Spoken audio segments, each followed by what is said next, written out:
আয়ের একমাত্র সম্বল ব্যাটারি চালিত ভ্যান হারিয়ে দিশেহারা হয়ে পড়েছেন জাকির হোসেন।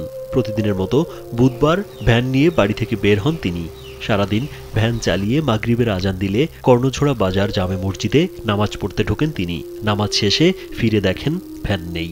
আর একটা গাভী ছিল, গাভী বিক্রি করে সে গাড়িটা কিনছিল, মানে কিস্তির মাধ্যমে কিনছিল, কিন্তু এখন গাড়িটা হারানোর কারণে সে অনেক দুর্ভোগে আছে। জাকির হোসেনের একটা গাড়ি হারাচ্ছে, মানে তার কিছুই নেই, খেটে খাওয়ার মতো তার কিছুই নেই, গাড়িটা ছাড়া। পরিবারের ৫ সদস্য নিয়ে অভাব অনটনের সংসার জাকিরের। পরিবারের খরচ জোগাড় করতে উপার্জনের জন্য কোনো মাধ্যম না থাকায় একমাত্র গাভী বিক্রির ৩৬,০০০ টাকা নগদ জমা দিয়ে আর বাকি টাকা কিস্তির মাধ্যমে পরিশোধ করার শর্তে ৯৬,০০০ টাকা মূল্যের ব্যাটারি চালিত একটি ভ্যান কিনেছিলেন।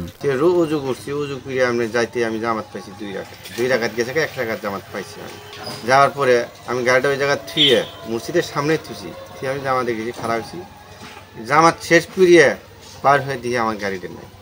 পরে আমি এক শিক্ষার দিছি যে আমার গাড়ি হারিয়েছে, গাড়ি হারিয়েছে। ভ্যান চালানোর আয় দিয়ে কিস্তি পরিশোধ এবং সংসার খরচ চলছিল তার, কিন্তু তা চুরি হওয়ায় আয়ের পথ বন্ধ হয়ে গেছে। তার ওপর এখন কিস্তির প্রায় ১০,০০০ টাকা বাকি। এই মনে করেন যে আমার গাড়িটা হারায় গেছে, আমি খুব কষ্টে আছি। মনে করেন যে আমার জমি জমা নাই, কোনো কিছু নাই, আমার ৪টা বাচ্চা খানা। জাকির হোসেন শেরপুরের শ্রীবর্দী উপজেলার সিংহব্রুনা ইউনিয়নের সিংহব্রুনা গ্রামের মৃত চানমিয়ার ছেলে। টাকার অভাবে মেয়ের পড়ালেখা বন্ধ হয়ে গেছে। ছেলের মাদ্রাসার খরচ, ঘরের খাবার, সংসার খরচ কিভাবে কি হবে এই ভেবে দিশেহারা পরিবারটি। সকালবেলা জ্বরে অসুখে ভুগতেছে, ওষুধ আনার টাকা নাই। আমার ছেলে মাদ্রাসায় যাব, মজার টাকা দিবার মতন টাকা নাই, খুব অভাবে আছে, কষ্ট আছে। সরকার তোরা যদি কেউ সহযোগিতা করতো ভালো হইতো, আমাদের পরিবারটা ভালোভাবে চলতে পারতো। আমার লেখাপড়া বন্ধ টাকার জন্য, এর মধ্যে আমার বাবার গাড়িটা চুরি হয়ে গেল। আমি ঠিক মতো মাছের যাবে না, আমার মজা খাওয়া বন্ধ। উপজেলা সমাজসেবা অফিস থেকে আর্থিক সহায়তার আশ্বাস দেন এই কর্মকর্তা। কোনো ব্যক্তির মাঝে অনুদানের ব্যবস্থা রয়েছে, আমরা বরাদ্দ প্রাপ্তি সাপেক্ষে তার জন্য সহায়তার ব্যবস্থা করা হবে।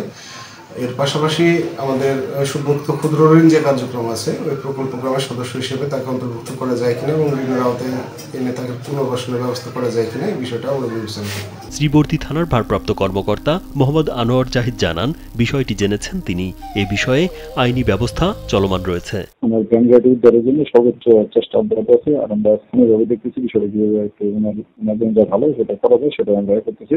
আর সেভাবে যে মামলা দায়ের করতেছে আমরা সেভাবে মামলা নিতে পারবো। সরকারের সহায়তায় অসহায় জাকির হোসেন ও তার পরিবার সচ্ছল ও স্বাভাবিক জীবনে ফিরতে পারবে, এমনটাই প্রত্যাশা স্থানীয়দের। কিভাবে দিন চলবো সেটা তো মানুষ যার সাহায্য কারোরই নাই, আমার নাই।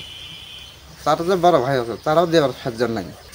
কিভাবে আল্লাহ চালাবো সেটা মানুষের যদি আল্লাহ দেওয়া করা, মানুষের দেওয়া আল্লাহ যদি তাকে চালার বা তাহলে চালাবো। ৩ দিনের মধ্যে মনে করেন যে ঘরে বাজার নাই, চাউল নাই, কি করি, মানুষের যাই ২-৪ টাকা সহযোগিতা করে এটি দিয়ে চলাফেরা।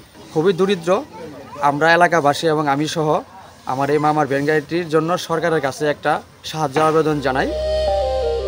রাজীব বিশ্বাস, কালবেলা।